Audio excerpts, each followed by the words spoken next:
Hey guys, it's your girl T, and I wanted to do an update on the whole Ferguson situation. So I'm sure you guys have all heard by now that Officer Darren Wilson retired from the force, and then supposedly the mayor came out and said that he's not going to be receiving any severance pay. But my thing is this: it doesn't matter if he's going to receive severance pay or not, because Darren Wilson made so much money off of these donations, and nobody's talking about that. He received about $500K in donations for his defense fund.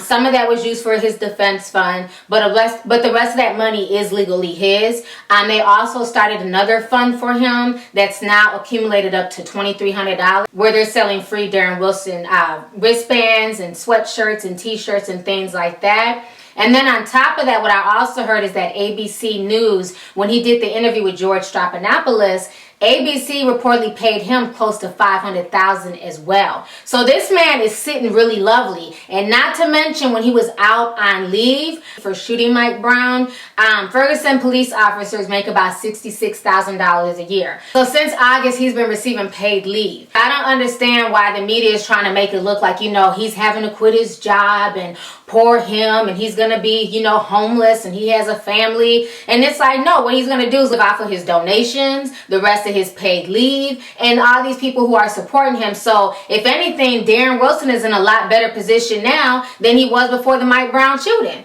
I mean, the whole situation to me is really damn ridiculous. But another thing that's going on in Ferguson, Missouri, is that now they are thinking about filing charges against Mike Brown's stepfather. His name is Louis Head. Now, I said this when I did my video about the whole Mike Brown situation and the rioting. And I said in that video that, people on the internet are whispering that he should be charged with inciting a riot. And sure enough, the Ferguson Police have come out and they're stating that they're looking into it and they're looking to charge him. Go ahead and check out this news clip and I will come back with the rest of my start with all of those faces. I want to roll this video again.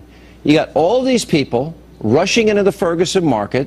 Now, the question I have for you is, for all of these people that are looting and all these people that were trying to put the place on fire, are you going to try and use this video and track these guys down? Absolutely. And every single one that we can identify, and we hope to identify every one of them, will be charged with at least the burglary.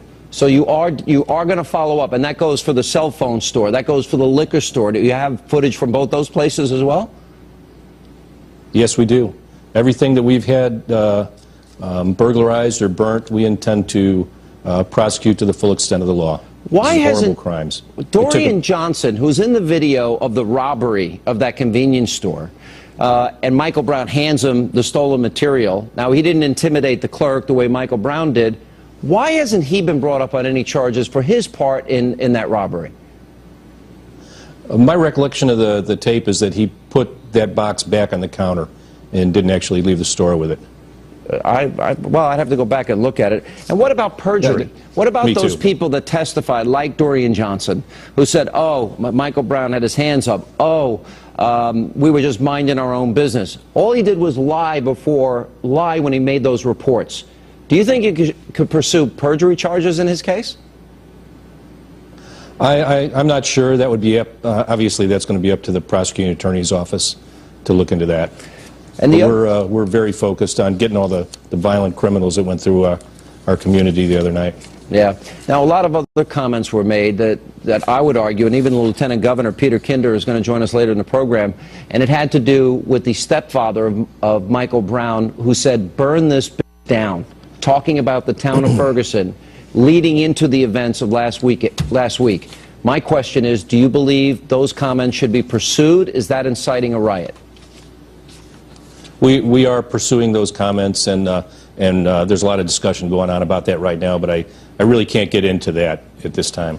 Is there an atmosphere where maybe there's a group in law enforcement, maybe in the prosecutor's office, arguing that, oh, we should just let it die? But wouldn't that just encourage people in the future to act the same way and feel that they could get away with it? No, we can't let all that happened in Ferguson and Delwood and the community die. Everyone who is responsible for taking away people's property, their livelihoods, their jobs, their businesses, every single one of them needs to be prosecuted to the full extent of the law. What about back in August when this happened, Chief? My colleagues in that. Did you use the videotape then to go after people? We did. Yeah, okay.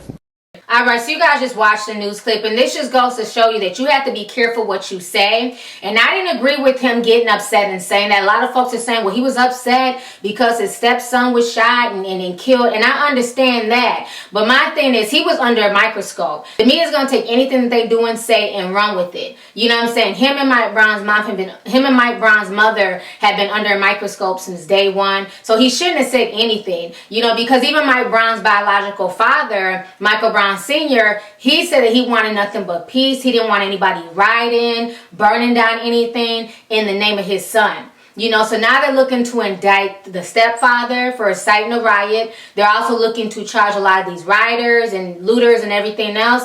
But I see nobody's talking about the church that was burnt down. Mike Brown Sr.'s church, the pastor was very vocal about the shooting. Somebody burnt down that church, and it seems like the media talked about it real quick, and now they're not talking about it. So I just found the whole situation just really sad. And like I said from jump, I never believed that it was only Ferguson people out there. I believe there was a lot of agent provocateurs. I believe that some of the police officers, some of the Darren Wilson supporters also played a hand in burning down that church. A lot of things aren't cleaning the buttermilk in Ferguson right now. You know, I just find the whole situation just real crazy. You know, and I also feel like if they end up indicting Mike Brown's stepfather, this might incite another riot. This might incite folks to go off again. So they're going to have to really tread carefully to see if it's even worth the indictment. I mean, if they want him charged, maybe have him do community service. Maybe have him help clean. But I mean, to charge him, they're going to have to really realize that it's still a powder keg down there that's still ready to blow at any time. A lot of folks are still upset. A lot of folks are still protesting. You know, so the whole situation has gone national. You know, it's not just people down in Ferguson,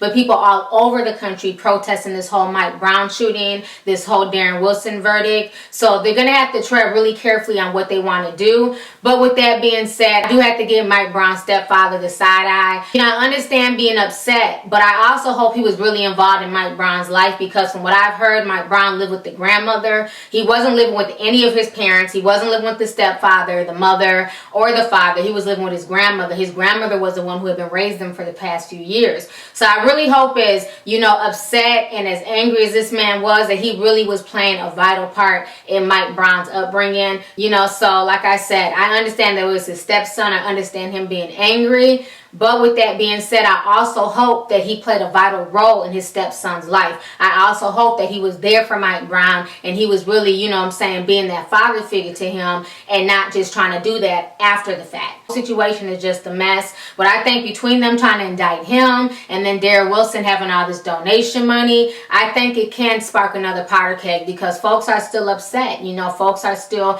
protesting and marching. And I just think, you know, some battles are worth it and some are not. But him yelling that, you know, burn this bitch down, and him wanting a microphone, you know, it's just a bit too much. Whatever he does from now on is going to be used against him, and it's also going to be used to taint Mike Brown's legacy as well. So the whole situation is just a mess. So anyways, go ahead and leave a comment. Let me know your thoughts on this entire situation. How do you feel about Darren Wilson so-called retiring from the force, but yet and still having all this donation money to basically fall back on? And then how do you feel about Mike Brown's father now possibly being indicted for inciting a riot? Do you feel like he should be indicted, or do you feel like the Ferguson police just won't let it go? They're steadily messing with this family. This may add more fuel to the fire. So go ahead and leave a comment. Let me know your thoughts. All right. Deuces.